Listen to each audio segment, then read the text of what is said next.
Hi everyone! Welcome to the Empath Tarot. It's another love reading, timeless and general. Take what resonates lang po. Maybe some part of the reading makaresonate kayo, some part of it hindi. Tingnan natin ngayon kung anong love connections, lessons in life and guidance ang ating mababatid for this reading. Spirit guides send me messages. Anong love connections ito, lessons in life and guidance ang nais niyong ipabatid sa amin. Mga aral at gabay sa buhay pag-ibig.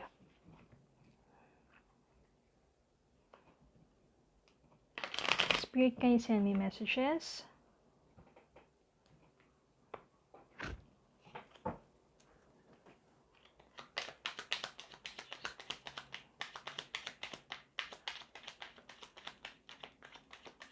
Is it about their new love, their person coming back, o mga pangyayari sa kanila sa ngayon?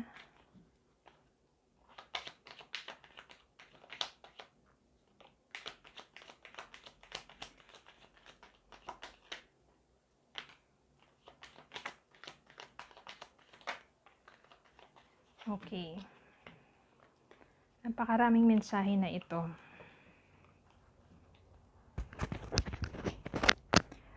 Four of Pentacles. Death. Queen of Wands. Ace of Cups. Seven of Swords. Star. Three of Swords. Six of Swords. Page of Cups.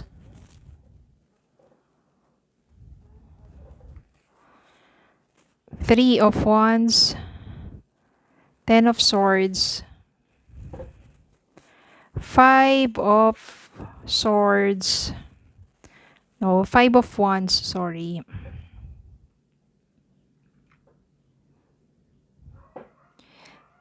Ten of Wands. Nine of Wands. Three of Cups. Napakaraming mensahe dito pero this is about a story or pwedeng kwento ng buhay ninyo about you and your person na sobrang magulo na ang inyong pagsasama.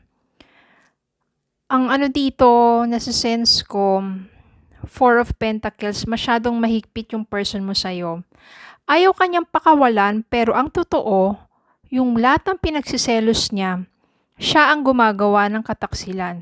Siya yung nagsisinungaling at merong third party dito na binibintang niya sa'yo na merong kang iba, pero ang totoo, siya naman pala ang gumagawa ng kalokohan. So you are very broken-hearted. Four of Wands dito, sobra na yung yung suffering and yung sobrang pag-aaway, lalo na nang nalaman mo na lahat ng binibintang niya sa'yo, siya naman talaga ang gumagawa. Ganyan kasi yan, di ba, yung iba? Sobra silang seloso o selosa. Sobra silang yung binabaliktad nila. No, binabaliktad ka nila. Ang nangyayari kasi dyan, natatakot sila sa sarili nilang multo. Sila yung gumagawa ng kalokohan, pero para hindi mo sila sabihin na mabalikan o hindi mo madiskubre kung ano yung ginagawa nilang kalokohan, ibibintang nila sa'yo. Binabaliktad ka nila, pero sila naman pala yung gumagawa ng hindi maganda. So third party, more of cheating, lying, na akala mo na sobrang pagsiselos niya sa'yo, kahit wala naman ginagawan ka ng storya at pinagseselosan at kung ano-ano yung pinagbibintang sa'yo, pero siya naman talaga yung merong ginagawa. No? Ito, Ten of Swords dito, lalo na nang nalaman mo no, yung ginagawa niyang mga kalokohan na hindi lang maaring isa at marami pa, sobrang komplikado, no? Tinapos mo na ang lahat sa inyong dalawa, kahit sobrang sakit, nag-move on ka na lang. Pilit na bumabalik sa'yo yung person mo, pero hindi mo na siya hahayaan na i-manipulate ka. Hindi mo nahahayaan na sakalin ka sa relasyon, pero punong-puno na naman ng sabihin nating deceit, yung paglilinlang. No? Kaya kung napanood nyo yung palabas na yon, ganun, sobrang mag-manipulate, sobra yung deceitful na relationship. Kaya kung nandiyan kayo sa ganyang relasyon ngayon, please, mas mahalin ninyo ang sarili ninyo. Huwag ninyong hayaan paulit-ulit na lang kayong lokohin at paulit-ulit ninyong hayaan na saktan kayo. Mas mahalin ninyo yung sarili ninyo. You don't deserve that kind of person, of that kind of relationship. Okay? Pilit man, sabihin natin yung taong yun, iniisip ka, no? Pero mas maganda dito, sa energy na to, is ikaw, na mas iniisip mo na lang yung sarili mo, gusto mo mag-explore, mag-travel, gusto mo muna buuin yung sarili mo kasi sobrang winasak ng taong to eh. Magkakaroon ka ng malaking pagbabago, transformation. You will become more stronger, braver, wiser. Na kasi dati siguro puro emosyon na mahal mo tong taong to, kahit pinagbibintangan ka, kahit pero ikaw naman yung niloloko.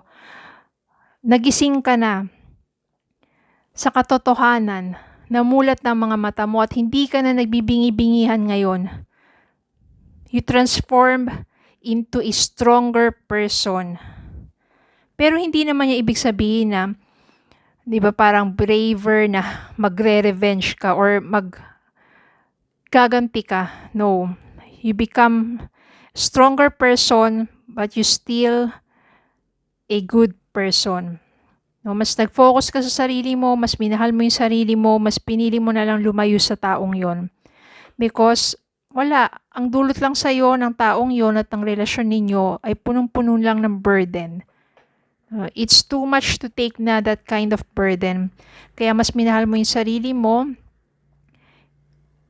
At kapag ginawa mo yan, nag-focus ka na sa sarili mo, self-love and care, palaging yung sinasabi, you will become more attractive sa lahat ng mga bagay. More blessings are coming into your way and there will be new love. Etong love na to, sa new person na to, it will give you so much hope. Diba, yung maaring takot mo na magmahal muli, mararamdaman mo dito sa taong to that you are safe, very hopeful, and you start talaga, it lead you to that kind of person, a very loving person, very caring person. Kaya naman sa lahat ng sakit na pinagdaanan mo dun sa ex mo o sa person na yon na sobra kang, yung alam mo yung sinasakal ka sa relasyon, ayaw niya na maging sabihin masaya ka na kahit yung kaibigan mo lang o pinagsesilosan, pero ang totoo siya naman pala yung gumagawa ng kalokohan. 'Di ba? Just to manipulate you. At hindi lang isa, sobrang complicated. Ang dami niya. Hindi lang third party, may fourth and fifth pa siguro. Ganon siya ka-playful. Well, ang mabuti at nagising ka na sa katotohanan at nagkaroon ka ng lakas ng loob na alisan ng taong to, ang ganyang klaseng toxic na relationship, you will become more attractive and there is a new love coming into your way. And that gives you hope. Hindi naman lahat pare-pareho, di ba?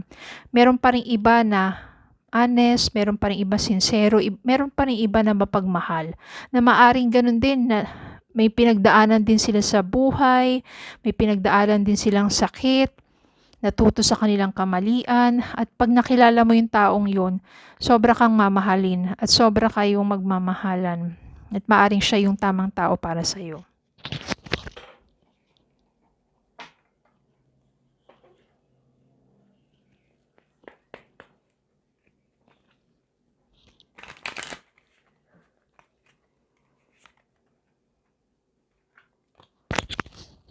Helpful people, maaring mga kaibigan mo nandyan para tulungan ka makabangon muli kung nandyan ka sa mga panahon na sobra ka nakalugmok.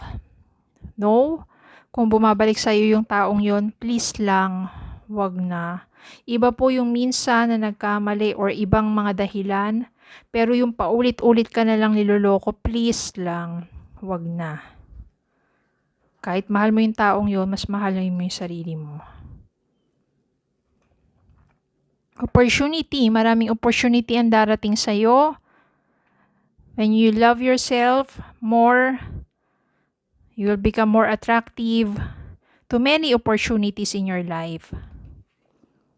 You're ready. At kapag dumating sa iyo yung isang taong karapat-dapat sa iyong pagmamahal, you will be ready. I-ready ka ni God na magmahal muli. Okay? So, yun lang po. Maraming salamat po for watching. Please don't forget to like, share, comment, subscribe. Follow me Facebook and TikTok. Have a good day po and God bless.